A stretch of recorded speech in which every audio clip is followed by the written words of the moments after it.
Que tipo de existência vale a pena ser vivida? A visão mais comum sobre o significado da vida hoje em dia parece ser mais uma corrida do que uma experiência. As pessoas estabelecem etapas muito claras sobre o que a vida deve ser. Estudar, trabalhar, casar, ter filhos, trabalhar, se aposentar e aí talvez só então viver. Essas etapas são sintomas da supervalorização do trabalho e da produtividade. Mas questionar o sentido da vida é uma questão frequente desde o início da humanidade. Nesse vídeo, nós vamos voltar 2.300 anos no tempo e vamos até Atenas, na Grécia. O lugar mais popular nessa época provavelmente foi a Ágora de Atenas, que era um espaço público importante e cheio de vida. Lá, os comerciantes compartilhavam um espaço com debates acalorados sobre política, vida e filosofia. Mas nem tudo o que restou de Ágora foram apenas suas ruínas.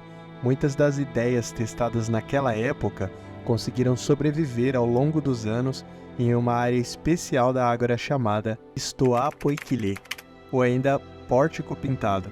Foi lá que Zenão de Cítio começou a expor suas ideias que mais tarde deram origem ao estoicismo. Sim, o estoicismo vem de Stoa, que significa pórtico. Zenão foi uma pessoa bem azarada em uma das histórias da sua vida. Dizem que ele era um comerciante rico e próspero, até que fez uma viagem de barco pelo mar Mediterrâneo. Durante essa viagem, ele enfrentou uma forte tempestade e perdeu todas as suas posses materiais, restando apenas a sua própria vida. Diante de uma situação em que muitas pessoas desistiriam de tudo e de todos, Zenão buscou refúgio na racionalidade para entender como reagir diante dessa imprevisibilidade da vida. Foi assim que o estoicismo começou a se moldar como uma filosofia que utiliza a razão para lidar com as emoções, evitando vícios e cultivando virtudes. Para isso, é necessário encarar a vida com uma certa apatia. Isso significa evitar os excessos da paixão, não se entusiasmando demais com os prazeres e também não se abalando demais com os males. Mas esqueça por um momento o significado comum das palavras apatia e paixão.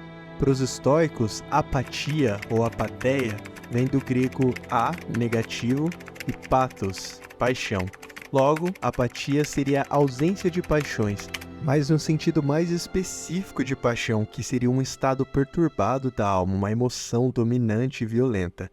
Para alcançar a tranquilidade da apatia, precisamos identificar e separar as coisas que temos controle daquelas que não temos controle. Isso não é uma tarefa fácil e requer uma combinação especial de ideias. Portanto, a filosofia estoica é composta por 3 componentes: ética, lógica e física, mas não no sentido moderno dessas palavras. Lembre-se de que estamos na Grécia Antiga, e apesar da ética ser a parte que mais chama a atenção das pessoas na filosofia estoica, o estoicismo é uma estrutura complexa de ideias. Para nos ajudar a entender isso, nós geralmente recorremos a Diógenes Laércio, que foi um importante biógrafo da filosofia grega, ou, pode-se dizer, um dos maiores fofoqueiros de todos os tempos. Em uma das suas obras, ele descreve que os estoicos viam a filosofia como uma criatura viva em que os ossos são uma lógica, a carne a ética e a alma é a física. Os estoicos acreditavam em um universo perfeitamente ordenado e harmônico, em que tudo tem uma razão de ser e está pré-determinado. As leis desse universo estão distribuídas em todos nós de forma consistente e eterna. Nesse sentido, eles tinham uma visão determinística sobre o mundo. O universo seria uma estrutura constituída como uma grande teia de causas e efeitos, de forma que o estado presente é o resultado de uma cadeia de causas passadas e essa sequência de causas é inescapável. O universo segue seu curso independente de nós, mas ao mesmo tempo em que isso pode soar assustador, os estoicos viam como um grande alívio, uma forma de se preocupar menos com aquilo que não podemos controlar. Tanto é que existe uma frase famosa atribuída a Sêneca sobre isso: nós sofremos mais na imaginação do que na realidade. Se os acontecimentos do universo não são seus e nem estão sob o seu controle, então tudo o que cabe a você é ser racional o suficiente para lidar com as suas próprias reações e emoções diante do inevitável curso da vida. Você não pode controlar 99% das coisas que vão acontecer com você, mas você pode controlar como você reage a elas. Então isso nos joga de volta a pergunta: como nós podemos fazer para nos tornarmos felizes? A felicidade é o bem último na ética estoica, o objetivo final da realização humana. E por isso eles desenvolveram uma ética voltada à virtude, com 4 principais pilares: sabedoria, justiça, coragem e moderação. Sabedoria seria sobre conseguir entender os eventos do mundo de forma lógica e calma. A justiça seria agir sem impulsividade ao avaliar pessoas em situações. A coragem seria o conhecimento do que deve ser temido e que deve ser suportado. E a moderação seria saber equilibrar os desejos, buscando pela simplicidade e afastamento dos vícios. Todas elas são complementares umas às outras e constituem o que chamamos de virtuosidade. Mas agir virtuosamente só é possível se nós conhecemos a natureza do cosmos de forma racional. Em especial, devemos saber que a nossa natureza, quanto humana, se diferencia da natureza de outros seres, porque nós temos em nós uma racionalidade mais bem desenvolvida do que a de uma pedra. Por isso, agir conforme as leis da natureza seria agir racionalmente. Caso contrário, estaríamos desrespeitando a estrutura do universo, indo contra o inevitável fluxo de acontecimentos, e isso é uma violação das leis físicas e lógicas. A vida, a beleza, a força, a reputação e a riqueza, seus opostos, a feiura, a dor, a fraqueza e a pobreza, são indiferentes. Elas não possuem nelas mesmas nenhum valor positivo ou negativo. Somos nós que fazemos delas boas ou ruins. Por isso nós devemos ser apáticos sobre os acontecimentos que nos são impostos. Mas a apatia não é sobre rejeitar as emoções, e sim sobre saber controlá-las. Não é sobre ser passivo diante do mundo, mas saber diferenciar até onde você pode agir.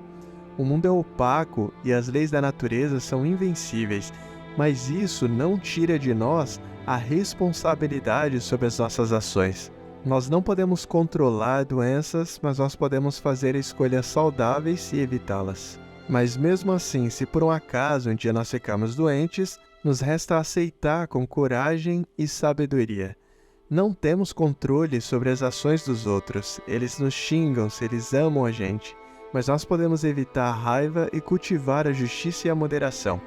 Tudo que nos acontece é um empréstimo do universo, inclusive a vida. Ser sábio é reconhecer isso com coragem, é saber que nós podemos ter glória sem ser gloriosos, assim como nós podemos perder sem ser perdedores. Com o passar dos anos, o estoicismo se espalhou para além da Grécia Antiga. Ele passou a florescer principalmente em Roma, com Sêneca, Epiteto e o imperador Marco Aurélio. Tudo que nós sabemos de Epiteto, o escravo, são os relatos de seus discípulos, porque ele não deixou nada escrito. Apenas Sêneca e Marco Aurélio deixaram obras autorais. No caso de Marco Aurélio, seu livro Meditações parece ter sido escrito como uma espécie de diário sobre como lidar e aperfeiçoar suas atitudes, quase como orientações para eles mesmos conseguir levar adiante sua vida como imperador romano. E cada um deles teve uma vida particularmente difícil. Sêneca foi condenado a tirar a própria vida. Epiteto foi escravo por muito tempo. E Marco Aurélio foi imperador de Roma por quase 20 anos. Então é natural esperar que eles tenham refletido sobre a morte e a vida, sobre a liberdade e a escravidão, e sobre o controle e o excesso. Sêneca escreveu muitas cartas durante a sua vida, e algumas delas eram destinadas a consolar seus amigos, embora ele fizesse isso de uma forma peculiar. Enquanto estoico, não faria sentido ele dizer para os seus amigos esperar por dias melhores. Justamente, ele falava o contrário, que eles deveriam esperar o pior e estar preparados para isso. Imagina você pedir ajuda para alguém e a pessoa te dizer: não adianta lamentar e chorar por acontecimentos de um universo incansavelmente fora do seu controle. Você deveria ter pensado em situações de muita desgraça e ter se animado com a escassez ao invés de ter cultivado vícios sem prazeres inconstantes e ter sido escravizados pelas suas ambições. Agora aconselho que você seja racional, que aprenda sobre as virtudes e tenha coragem e sabedoria de aceitar a inevitabilidade dos eventos da vida com tanta apatia quanto for possível. Pode soar muito duro e nem um pouco motivacional, mas para os estoicos, o quanto antes a pessoa compreender o que é agir conforme a natureza, melhor. E é daí que vem a ideia de que os maiores sofrimentos e perturbações não são os fatos do mundo em si, mas sim o julgamento que nós fazemos deles.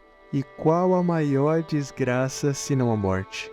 A morte foi um elemento central na filosofia estoica, dita como a marca mais íntima da vida. Ela é o que está sempre presente possível, é o que torna a vida frágil e ao mesmo tempo faz a vida valer a pena ser vivida. Sêneca iria ainda mais longe dizendo que a vida toda é um aprender a morrer.